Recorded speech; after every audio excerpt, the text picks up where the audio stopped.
ഒരു ഇൻഡസ്ട്രി തുടങ്ങണമെന്നുണ്ടെങ്കിലും ആ ഇൻഡസ്ട്രി നല്ല രീതിയിൽ റൺ ചെയ്ത് മുമ്പോട്ട് പോകണമെന്നുണ്ടെങ്കിൽ ഇനീഷ്യൽ സ്റ്റേജുകളിൽ നമുക്ക് ഒരു കൈത്താങ്ങ് ആവശ്യമാണ്. ഇന്ന് പല കൺസൾട്ടൻസികളും ഇവിടെ അവൈലബിൾ ആണെന്നുണ്ടെങ്കിലും ഗ്രൗണ്ടിൽ വർക്ക് ചെയ്ത് ഇൻഡസ്ട്രിയുടെ ബുദ്ധിമുട്ടുകളും മനസ്സിലാക്കി ആ ഇൻഡസ്ട്രിയുടെ ഡൈവേഴ്സിഫിക്കേഷൻ, ഇൻഡസ്ട്രിയുടെ സ്ട്രക്ചർ മനസ്സിലാക്കി അതിനെ മുമ്പോട്ട് നയിക്കാൻ പല കൺസൾട്ടൻസികളും സാധ്യമല്ല.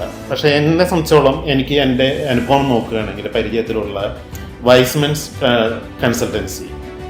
കൺസൾട്ടൻസി എന്നും ആ ഇൻഡസ്ട്രിയെ കുറിച്ച് കൂടുതൽ പഠിച്ച് അതിന് കൂടുതൽ സപ്പോർട്ട് എന്തൊക്കെയാണ് ആവശ്യമുള്ളത് അത് കൃത്യമായിട്ട് നൽകുന്ന ഒരു സ്ഥാപനമാണ്.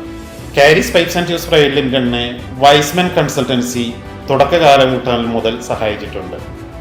അതുപോലെ തന്നെ കമ്പനിയുടെ ഓട്ടോമേഷൻ, കമ്പനിയുടെ ഓഫീസ് ഓട്ടോമേഷൻ, ഇതിലെല്ലാത്തിലും അവർ നമ്മുടെ ഒരു ഭാഗമായി, നമ്മുടെ ഒരു പാർട്ട്ണർ എന്നുള്ള രീതിയിൽ നമ്മുടെ കൂടെ നിന്ന് തന്നെ ഗ്രൗണ്ട് റിയാലിറ്റി മനസ്സിലാക്കി അത് ഇംപ്ലിമെൻ്റ് ചെയ്യാൻ സഹായിച്ചു.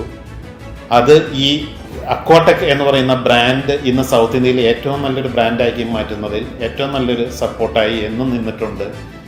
അതിന് പിന്നീടുള്ള നമ്മുടെ ഓരോ ഡൈവേഴ്സിഫിക്കേഷനിലും കാരിസ് പൈപ്സിൻ്റെ ഇഞ്ചക്ഷൻ മോൾഡിങ് യൂണിറ്റ് തുടങ്ങുമ്പോഴും ഇന്നത്തെ ഒരു ട്രെൻഡായി മാറിയിരിക്കുന്ന സ്റ്റീൽ ടാങ്കിലേക്ക് പോകേണ്ടി വന്നപ്പോഴും നമ്മൾ ഏറ്റവും കൂടുതൽ ഇൻവെസ്റ്റ്മെൻ്റ് വന്ന ഒരു കാലഘട്ടമാണ്. ഏതൊരു പ്രോജക്റ്റും എത്രയും നേരത്തെ ഇൻവെസ്റ്റ് ചെയ്ത് തീർക്കണമെന്നുണ്ടെങ്കിൽ ടൈമിലി ഫിനാൻസ് ഏറ്റവും ഇമ്പോർട്ടൻ്റ് ഉള്ള കാലഘട്ടമാണ്. ആ സമയത്തെല്ലാം ഞങ്ങൾ ഈ വൈസ്മെൻ്റെ ഒരു സഹായം തേടിയിട്ടുണ്ട്.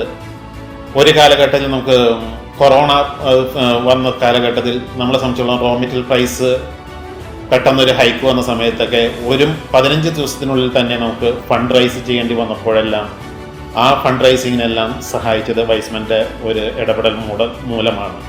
അതൊക്കെ കമ്പനിയുടെ ഗ്രോത്തിന് എന്നും സഹായകമായി വന്നിട്ടുണ്ട്.